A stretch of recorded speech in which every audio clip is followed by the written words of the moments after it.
हरिओम प्रभु जी। आज हम सातों चक्र में जो सबसे पहला चक्र होता है मूलाधार, उसकी हम चर्चा करेंगे, जिसे योनि चक्र भी कहते हैं। पिछली वीडियो में हमने चर्चा की थी कि यह कहाँ पर स्थित होता है, किंतु किसी भी साधना को आरंभ करने से पहले, किसी भी साधना को प्रारंभ करने से पहले साधक को यह अवश्य जान लेना चाहिए कि क्या उस साधना के लिए उसके अंदर पात्रता है, क्या वह इस साधना का पात्र है। अर्थात हम ऐसे भी कह सकते हैं कि साधना कोई भी हो, साधक के लिए लाभप्रद होती है, किंतु साधक उस साधना के लिए पात्र हो, अर्थात उसका साधना की भूमि में प्रवेश हो गया हो, अर्थात साधक का आधार मजबूत हो गया हो। अन्यथा साधना कभी कभी साधक को हानि भी दे जाती है। इसलिए सर्वप्रथम आप लोग अपने को साधना के लिए पात्र बनाइए। और अब आते हैं हम लोग अपनी चर्चा पे। तो सर्वप्रथम मैं आप लोगों को ये बता दूं कि योग कुंडलो उपनिषद में यहाँ तक कहा गया है कि कुंडलनी ही शक्ति स्वरूपा है, अतः साधक को इसका जागरण बहुत ही बुद्धिमता पूर्वक करना चाहिए।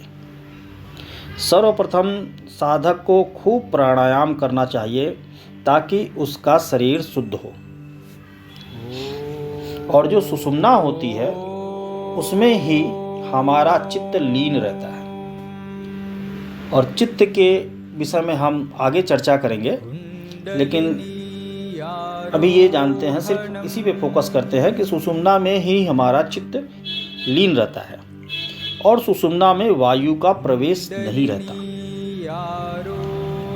तो केवल कुंभक के द्वारा हम जो प्राणायाम के दौरान कुंभक करते हैं, उसके ही द्वारा वायु के दबाव से सुषुम्ना मार्ग को शुद्ध करके साधक मूल बंध द्वारा अपान वायु को ऊर्ध्वगामी करता है। अब यहाँ पे प्रश्न उठता है कि मूल बंध क्या होता है, अपान वायु क्या होती है। तो अपान वायु के विषय में मैंने आपको पहले बताया था कि जो हमारे शरीर में पंच प्राण मुख्यतः होते हैं, उसी में एक अपान वायु होती है। वो पंच प्राण क्या होते हैं, पंच वायु क्या होती है?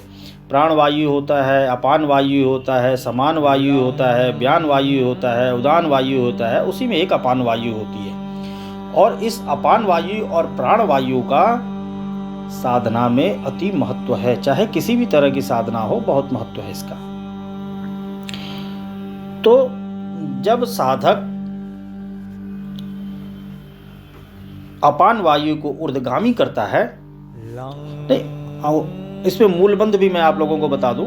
मूलबंध क्या होता है? मूलबंध का अर्थ होता है कि जब मनुष्य अपनी गुदा द्वार को ऊपर की तरफ खींचकर बंद कर ले तो उसे मूलबंध कहते हैं। साधना में 3 बंधों का भी बहुत प्रयोग है, मूलबंध, उड्डयन बंध और जालंधर बंध। इन 3 बंधों के विषय में मैं आपको बाद में बताऊंगा। पहले अभी आप मूल बंध को समझ गए होंगे कि मूल बंध क्या होता है। तो जब साधक अपान वायु के मूल बंध के द्वारा ऊर्ध्वगामी करता है, तो जब अपान वायु ऊर्ध्वगामी अर्थात ऊपर की तरह चलती है और ऊपर से प्राण वायु आती है, तो दोनों मिलकर एक ऊर्जा को उत्पन्न करते हैं, और वही ऊर्जा कुंडलनी के प्रथम चक्र मूलाधार तक पहुंचती है। यहाँ पर बहुत सारे और भी अति गूढ़ रहस्य हैं जिस पे अभी मैं चर्चा नहीं करना हूँ, क्योंकि यदि सब चीज़ों पे हम लोग चर्चा करने लगे तो वीडियो बहुत लंबी हो जाएगी। तो अभी मुख्य बातों पे ही चर्चा करते हैं। तो हम सभी जानते हैं कि मूलाधार चक्र जो होता है, सुषुम्ना के ठीक नीचे गुदा और लिंग के बीच जो 4 अंगुल का स्थान होता है, वहीं स्थित होता है।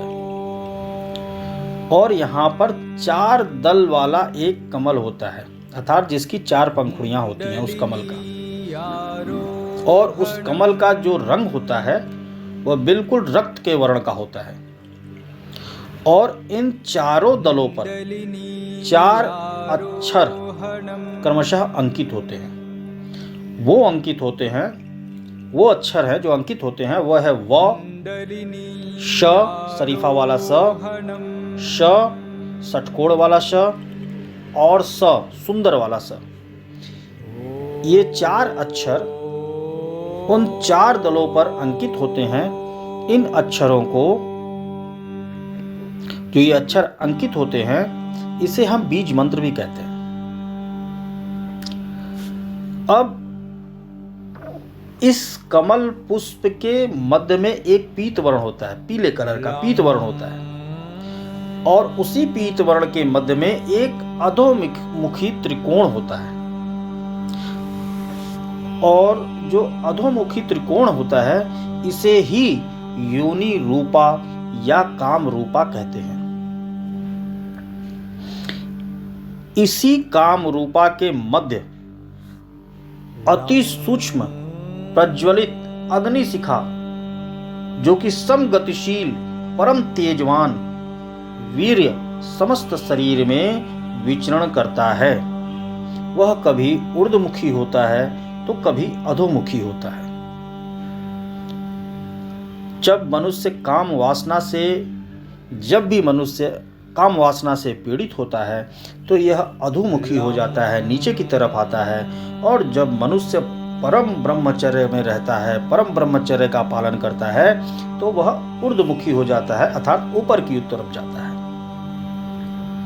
इसीलिए कुंडलिनी साधना में ब्रह्मचर्य का महत्व है। कुंडलिनी में ही, साधना में ही क्या, किसी भी साधना में ब्रह्मचर्य का बहुत महत्व है। अब जो सूक्ष्म प्रज्वलित शिखा है, उसे ही स्वयंभू लिंग कहा जाता है। यह लिंग स्वर्ण अंडाकार जैसा होता है, अंडे की आकृति जैसा स्वर्ण रंग का होता है।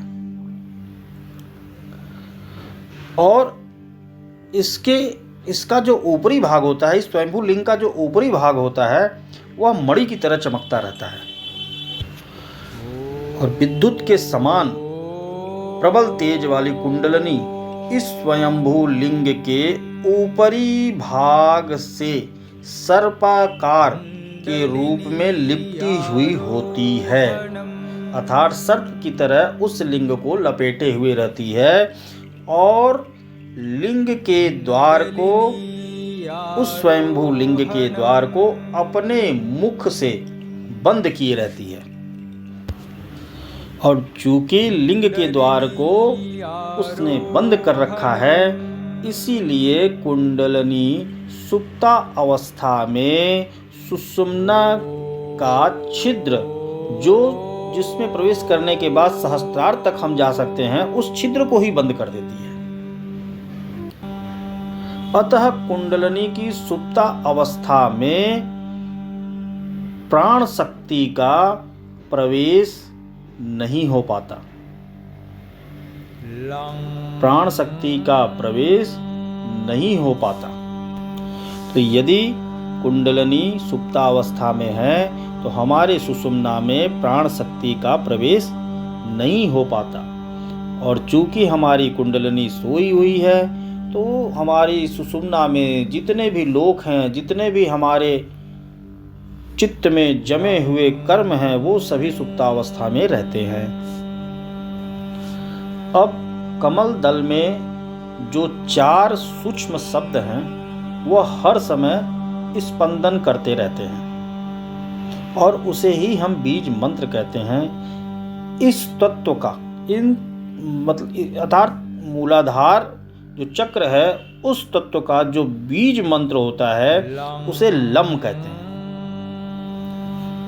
तो मूलाधार चक्र को जागृत करने के लिए साधक को मूलाधार स्थित स्वयंभू लिंग का ध्यान करते हुए सर्वप्रथम लम का जप करना चाहिए। फिर बीज मंत्र व वम शम सम शम का जप करना चाहिए और लाल आसन का प्रयोग करना चाहिए। और यदि इस चक्र की साधना हम कम से कम 6 मास तक करें तो सफलता अवश्य मिलती है। इसका अर्थ यह है कि मूलाधार चक्र की 2 संभावनाएं हैं। एक है जो प्रकृति हमें देती है, वह है काम वासना, और दूसरी है जो हम अपनी साधना से उत्पन्न करते हैं, वह है ब्रह्मचर्य। यानी प्रकृति इस चक्र पे हमें देती है काम वासना का आवेग, जिससे मनुष्य पशुता की तरफ जाता है। और यदि हम साधना करके इस चक्र को जागृत कर लें तो हमें मिलता है ब्रह्मचर्य, जो हमें देवता होने की तरफ अग्रसर करता है, हमें मनुष्य से ऊपर की तरफ ले जाता है। हम मानव से महामानव बनने की दिशा में चलते हैं। इस चक्र का भेदन होने पर, अर्थात इस चक्र को जागृत करने पे मनुष्य निर्भय हो जाता है। उसे किसी का भय नहीं रहता, उसका भय समाप्त हो जाता है और उसे आनंद की प्राप्ति होती है। यहाँ पर मैं आप लोगों को एक चीज और भी बता दूं कि जितने भी चक्र हैं, सब चक्रों पे प्रकृति ने हमें जो दिया है, अपनी साधना के द्वारा हमें उन चीजों से निकलकर साधना के बल पर उन तत्वों को ग्रहण करना होता है जिसे हमारे पुराण और वेद बताते हैं। तो इसलिए साधना की आवश्यकता होती है कि सर्वप्रथम हम अपने चक्रों का भेदन करके उन तत्वों को ग्रहण कर सकें, और उन तत्वों को ग्रहण करने के बाद हम मानव से महामानव बनने की दिशा में अग्रसित हो सकते हैं।